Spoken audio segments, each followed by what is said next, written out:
бодлогын хүрээнд анх удаа бүсчилж томсгосон тойргоос сонгогдсон парламентын гишүүд за мөн одоо 3 аймгаас сонгогдсон иргэдийн хурлын төлөөлөгчид Монгол Улсын засгийн газар хамтдаа анх удаа чуулж байгаа бас ийм түүхт одоо өдөр юм.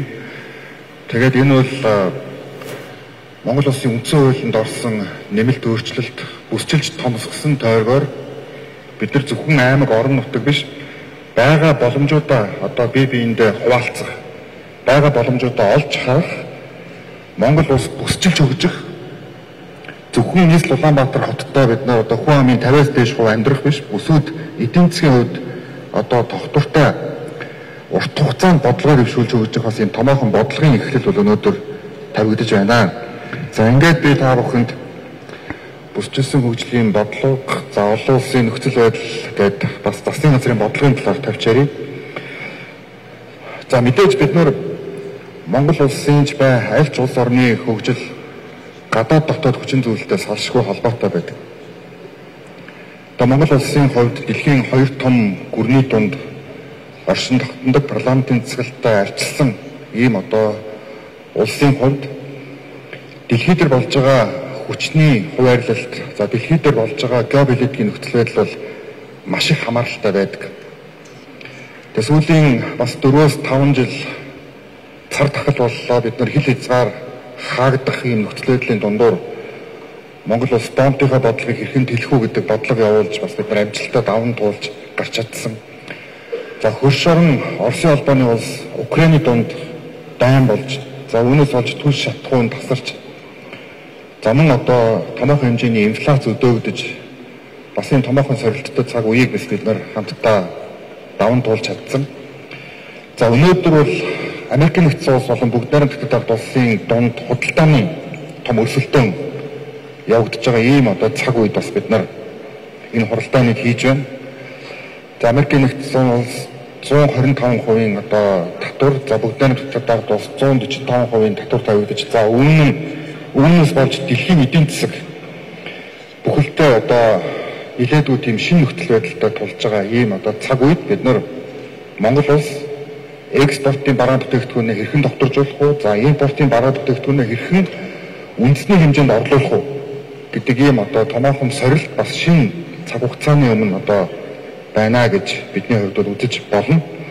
За тийм ч учраас бид нар бүс бүхэн өөр өөрийн брэнд бүтээгдэхүүнтэй, бүс бүхэн өөр өөрийн эдийн засгийн хувьд бие даасан байх нь бол туйлын чухал юм. Нэг өөрөлдөл бүс бүхэн одоо зөвхөн улсын төсвөөс татаас авна гэдэг байдлаар бодлого тодорхойлох биш.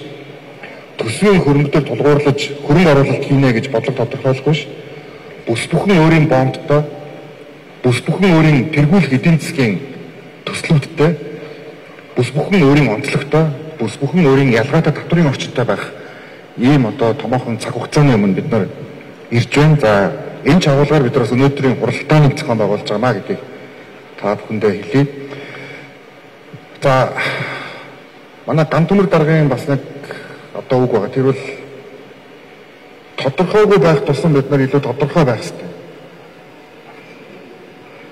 Монгол Улсын засгийн газарч бас хамтарч, за хамтдаа бас урт хугацааны бодлогыг тодорхойлж, салангат баримтчгуудаа нэгтгэж, үндсэн хуулинд нэмэлт өөрчлөлт хийгдэж, улс төрийн намууд хамтарч ажиллаж байгаагийн хамгийн чухал зүйл энэ геополитикийн савлгаатай дэлхийн ертөнцид олон улсын нөхцөл байдал өөрөө туйлын тодорхойгүй байгаа учраас Монгол улс маш тодорхой бодлоготойгоор бид одоо сөрөн төсвөрлөж үндэсний аюулгүй байдал болон одоо эдийн засгийн нөхцөл байдлаа хамгаалж чадна гэдэг ийм одоо бодлогыг дэвшүүлсэн. За энэ бодлогын дагуу салангад байсан 567 баримтчгийг одоо бид нар нэгтгэж, за ингээд одоо бүс ба орон нутгийн хөгжлийн бодлогын дагуу бүсчлэн одоо хөгжих. За мөн үндэсний нэгдмэл үнэт зүйлс амьдралын чанар ба дундаж давхар гэдэг яг иргэдийн дундаас гарсан энэ урт хугацааны бодлогын дагуу Монгол улс одоо бүх улс төрийн намууд хамтарч одоо зөвшөлтсөл хийж байгаа юм цаг үе. За өнөөдөр ч гэсэн бүсүүдийн хувьд бас томоохон хэмжээнд бид нар одоо хамтдаа ярилцах юм цаг үе. Өнөөдөр манай тогтохгүй хүрэлцэн ирсэн байна. Бас тогтохгүй одоо энэ бүсчилсэн хөгжилтэй холбоотой Монгол улсын урт хугацааны хөгжлийн бодлогын яг энэ бүлгийг бичсэн. Тэгээд одоо тогтохгүй бас энэ зөвлөмжийн дагуу одоо өнөөдрийн бас энэ хуралдаанууд за мөн одоо энэ танилцуулгууд гэсэн хийгдэж байгаа маа гэдгийг бас хэлээд тогтохгүй одоо бүгдээрээ бас их сайхан баяр хүргэжээ. Бүсчилсэн хөгжлийн бодлогыг одоо 2000 оноос эхлээд Монгол улсад тодорхойлсон одоо 7 эрдэмтдийн манд нэг байгаа. За засаглалын хувьд бид нар илүү бодлогын хувь тогтвортой байх юм одоо бодлогыг сонгож авсан.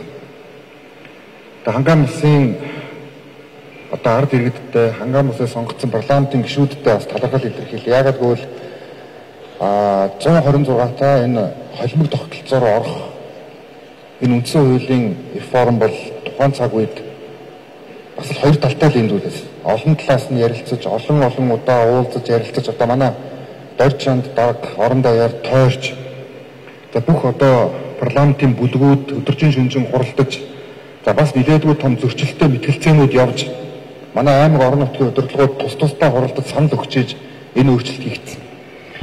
Ингээд өнөөдөр бид нар Аз номхон талаан бусд анх удаа эмэгтэй парламентын гишүүдийн 25%-ийг давсан. Тэгээ манай бүсээс бол манай Батцэг сайд бас одоо сонгогдсон тойргоос за бас баяр хүргэе тийм гадаад зэргийн сайдтай бас олон эмэгтэй парламентын гишүүд жагсаалтаар орж ирж байсан. Тэгээ одоо манай жагсаалтын парламентын гишүүд бас хүрэлцэн ирсэн байна. За мөн одоо парламентын хүлээн шийдэх байдлын үнэлгээ их өссөн. Яагаад гэвэл парламентыг урд нь дарга нарын цуглуулга гэж манай ард иргэд нэг хараад авах юм судалгааны дүн рүү орсон байсан. Одоо бол парламент бол ард түмний төлөөлөл гэж илүү харагддаг байсан. Олон одоо өөр өнгөтэй парламентын гишүүд за мөн одоо бүсээс 7-оос 10 парламентын гишүүн хамтдаа төлөөлж байгаа ийм одоо цаг үе. За зээлж тэрлэл өссөн. Анх удаа одоо 5 нам эвсэл парламентд судалтай болсон. За худалдаа аж үйлдвэрийн танхим үйлдвэрчин актив гээд иргэний нийгмийн байгууллагуудын төлөөлөл хангацснараа энэ удаагийн парламент бол ийм одоо томсгосон парламент болсон. За томсгосон парламент болж байгаагийн нэг үр дүн бас бүсийн бодлогыг том агуулгаар нь харах ийм одоо боломж бүрдэж байгаа. За өнөөдөр ч гэсэн манай аймгийн удирдлагуудад бол энэ бас их сонирн байгаа. Яагаад гэвэл одоо парламентын гишүүд урд нь аймаг төлөөлдөг байсан. Одоо бол аймаг төлөөлөх биш бүтэн бүсийг төлөөлж 10 парламентын гишүүн одоо хамтдаа ажиллах ийм одоо уур амьсгал руу бас ингээд орж байгаа. Тийм учраас энэ зүйлийг бас бидний хувьд тооцож харах нь бол зүйтэй юм аа гэж. За ингээд шинэ парламент хийгдсэн за хурдтай хөгжлийн төлөөх зэрэг хэмээх хөтөлбөрийг хамтарсан засгийн газар дэвшүүлсэн. За экспортын хүчин чадлыг яаж нэмэгдүүлэх вэ? Дотоодын үйлдвэрлэлийг яаж нэмэгдүүлэх вэ? За эрчим хүчний одоо нийлүүлэлтээ яаж нэмэгдүүлэх вэ? За дэд бүтцийг хэрхэн сайжруулах вэ гэдэг. Ийм томоохон 14 мега төслийг одоо зарласан. За өмнө нь гацчихсан одоо олон төслүүдэд бидний хувьд бол одоо хөгжүүлэх ийм одоо томоохон зорилтыг тавьсан. Тэгээд парламент намрын анх дугаар чуулган дээр 4 төслийг хөтлөсөн. Гашуун сухад ганц мад, за газрын тос, Францтай хамтарсан ураны төсөл, за нүүрс хим, кокс химийн үйлдвэр, за Эрдэнэ бүрэнгийн усан цахилгаан станц гэдэг. Тэгэхээр цаашдаа бид нар одоо ханг мандал, за бичгтийн босоод техник, за мөн одоо зэс гам боловсруулах үйлдвэрүүд, 5-7 цахилгаан станц, эгийн голын усан цахилгаан станц, за мөн говийг усчлуулах зэрэг одоо төслүүдийн бэлтгэл ажлыг хангаад одоо улсын хурлын засгийн газраас оруулахад бэлтгэл ажлаа хангаж байгаа ийм одоо цаг хугацаа байна. Энэ бол өөрөө Монгол улсын одоо эрчимтэй бүсчилсэн хөгжлийг дэмжих ийм одоо төслүүд байгаа. Үүнийг бид нар одоо мега төсөл буюу одоо том төслөө гэж нэрлэж байгаа. За хурдтай хөгжлийн төлөөх зориг энэ хөтөлбөрийг дэвшүүлэхийн тулд 14 мега төслийг дэмжихийн тулд биднэрт саад болж байгаа гацж байгаа эргэцэн одоо асуудлуудыг шийдэхээр болж байгаа. За ингээд сая бид нар улсын хурлын даргын зөвлөлтөөр хамтдаа засгийн газрын гишүүд, байнгын орнуудын гишүүд яг ингэж уулзсан. Бид нар бүсчилсэн хөгжлөлтөөр одоо тулгуурласан ямар их зүйн орчин хэрэгтэй байх вэ гэдгийг бүсүүдийн уулзалтын дараа тодорхойлж их хурд өргөн байхаар болж байгаа. Тийм учраас өнөөдөр энэ уулзалтууд бас туйлын чухал. За дээрээс нь бид хөрөнгө оруулалт худалдааны орчныг сайжруулах, Монгол улсыг илүү нээлттэй болгох ийм одоо бодлогыг барьж байгаа. За дээрээс нь бид нар татвар болон нийгмийн даатгалын цогц шинжилгээг хийхээр одоо их хурлд өргөн барихаар бэлтгэл ажлаа хангасан байгаа. За эрчим хүчний салбарын шинжилгээ хийгдсэн реформыг одоо судахгүй их хурл руу оруулна. За нийслэл Улаанбаатар хотын бүтээн байгуулалт болон одоо хотын засаглалтай холбоотой эрх зүйн болон одоо тогтоолын төслүүд ороод явж байгаа. За мөн одоо дээрээс нь яригдтуул байгаа. За үндэсний орон сууцчлалт, за ногоон эдийн засгийн шилжилт, тэр дундаа одоо сэргээгдэх эрчим хүч, за төрийн албаны эрх зүйн шинжилэл, за энэ дотроо бүс, за дээрээс нь үндэсний баялагын сан ба төрийн өмчт компани засаглалтай холбоотой хуулиуд их хурл өргөн баригдсан байна. За өнөөдөр бас та бүхэн энэ эрх зүйн орчинтой холбоотой саналуудаа бас илэрхийлж байна. Манай бүсэд энэ эрх зүйн орчин дээр ямар зүйлүүд байх вэ гэдгийг. За эдийн засгийн хэрэгжилтийн дэм 2001 онд Монгол улсын дотоодын нийт бүтээгдэхүүн 40 их найт төгрөг байсан. Бид одоо усаар бол 40 битэн устай байсан гэсэн үг. За 25 оны гүйцэтгэлээр бид нар хэдийгээр худалдааны дайн зэрэг асуудлууд экспорт төлөвлөж байгаач 95 их найт руу одоо очно гэж Монгол улс ярьж байна. За ингээд 28 оны энэ бүрэн эрхийн хугацаа дуусахад бид нар 130 их найт төгрөгт одоо Монгол улсын эдийн засаг буюу дотоодын нийт бүтээгдэхүүний багтаамжийг аваачна. За энэхийн тулд бид нар энэ одоо хөдөлгөн зүйлсээ гэж үзэж байгаа. За хэрвээ 100-аас дээш их найт төгрөгтэй болвол одоо эдийн засгийн багтаамжтай бол нэг хүнд номд дотоодын нийт бүтээгдэхүүн 10,000 доллараас дээш гарна. 10,000 доллараас дээш гарна гэдэг бол эрүүл мэнд, боловсрол, техник, технологи, шинжилгээ ухаан, инновац гэдэг олон асуудлуудтай хөрөнгө оруулалтыг одоо дутгааргүй түвшинд Монгол улс өөртөө хөрөнгө оруулалт хийж чаддаг болсон. Энэ өөрөө бүтээмжийг дэвшлүүлнэ. Хүний хөгжлийн индексийг дэвшлүүлнэ. Тэр нь буцаад чадварлаг хүний нөөц эргэлдэх юм одоо том боломж гардаг. Тийм учраас бид нар одоо нэг хүнд ноогдох дотоодын нийт бүтээгдэхүүн одоо 6,000 доллар байна. Үүнийг бид нэр 7,500 за тэгээд 10,000 долларт орох ийм одоо томоохон зорилтыг хамтарсан засгийн газрын одоо уртаа хөгжлийн төлөх зориг хэмээх энэхүү хөтөлбөр хамтын ажиллагаа одоо бас хийж байгаамаа гэдгийг та бүхэндээ хэлье. За бүсчилсэн хөгжлийн үзэл баримтлал бол шинэ зүйл биш. Бүсчилсэн хөгжлийн үзэл баримтлал одоо анх судар хүчгийн хүрээлэн гэд манай анхны шинжилгээ ухааны байгууллага дээр л одоо яригдчихсэн. Одоо 1920-ад оны сүүлээр яригдчихсэн байдаг газар зүйн тасаг судалж эхэлсэн ийм одоо түүхэн баримтчгүүд байдаг. За энэ зураг бол 34 он засаг захиргаа эдийн засгийг одоо 13 мужид хуваах ийм одоо анхны санаачлага гарч ирсэн байна. За энэ санаачлага бас сайн төвчөнд хэрэгжсэн. За бүгдээрээ бас одоо эдийн засгийн төрөлцсөн дэд бүтцтэй холбоотой юм асуудлуудыг бол гаргаж тавьжсэн анхны санал бол одоо 1934 он. За 1961 онд эдийн засгийн бүсчлэлийг өрнөд, төв, дорнод гэж 3 хувааж одоо үзчихсэн. За ингээд юм 3 тэнхлэгтэй, за 3 тэнхлэгээ одоо дэд бүтцээр нь хэвтэй болон босоо тэнхлэгээр хуваая гэв.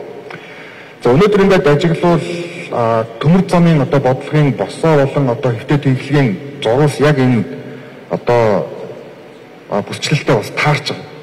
Тийм учраас энэ бол 1960-ад оноос л ер нь бол баруун зүүн коридор гарах ёстой гэдэг саналууд одоо төвшүүлэн тавигдчихжээ гэдэг ийм түүхэн их сурвалж байдаг. За 1967 онд бүсүүдийг дэд мужуудад хуваах хувилбар буюу баруун төв зүүн гэж одоо хуваах юм санаачлагууд гарч ирсэн. За өнөөдрийн одоо бидний ярьж байгаа бүсчилсэн хөгжлийн үзэл баримталтай төстэй. За үндсэндээ одоо ийм бүсийн баруун зүүн төв гэсэн ийм агуулгаар хөгжих зүйтэй гэдэг.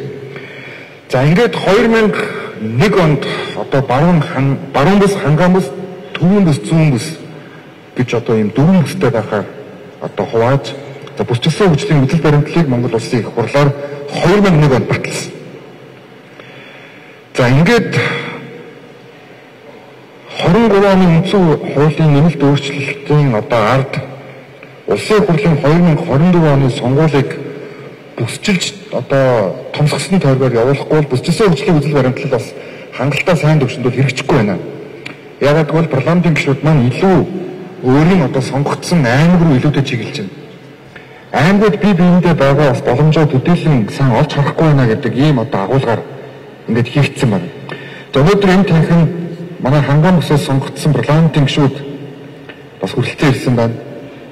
Манай аюулгүй байдал гадаад бодлогын байнгын орооны дарга тэмүүлэн дарга одоо төсвийн байнгын орооны дарга за парламент бас олон сонгогдсон туршлагатай бас гишүүн Тэмүүлэн дарга, за мөн одоо ажилтны үйлчлэлтийн бодлогын байнгын орооны дарга Улсын их хурлын гишүүн Ганбаатар гишүүн, за мөн одоо парламентын туршлагатай гишүүн манай Ганбат гишүүн, за Батцэг сайд, гадаад харилцааны сайд, за хууль дотоод хэргийн сайд, алтан гэрэл сайд, за манай Хосуур гишүүн, Жаргал сайхан гишүүн, Мөнх тулаг гишүүн, Цогтоотор гишүүн гэдэг.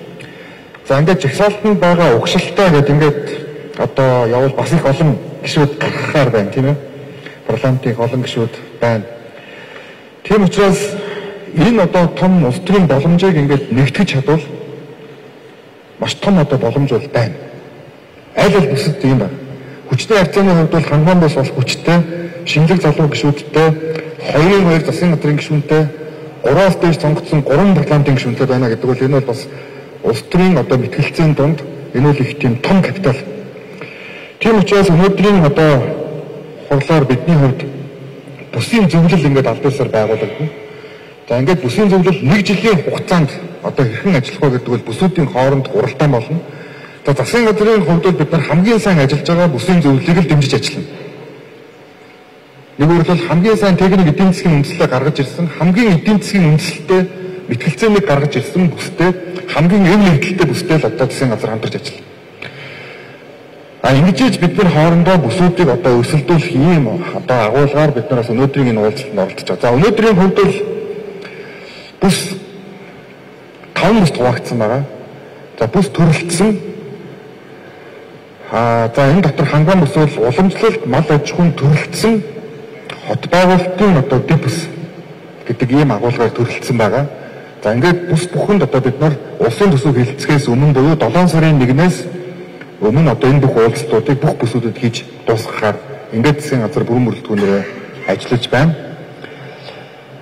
За хэд хэдэн зөвөр мэдээллийг мэтгэлцээнд хэрэг болох үүднээс та бүхэнд өгөхөд засгийн газраас аймгийн төвүүдийг хооронд нь бонтуудтай холбох нь зүйтэй юм а гэж үзэж байна. 2000 оноос ахуулаад за мянганы замын их бүтээн байгуулалт явсан. За тэгвэл нийслэл Улаанбаатар хотыг аймагуудтай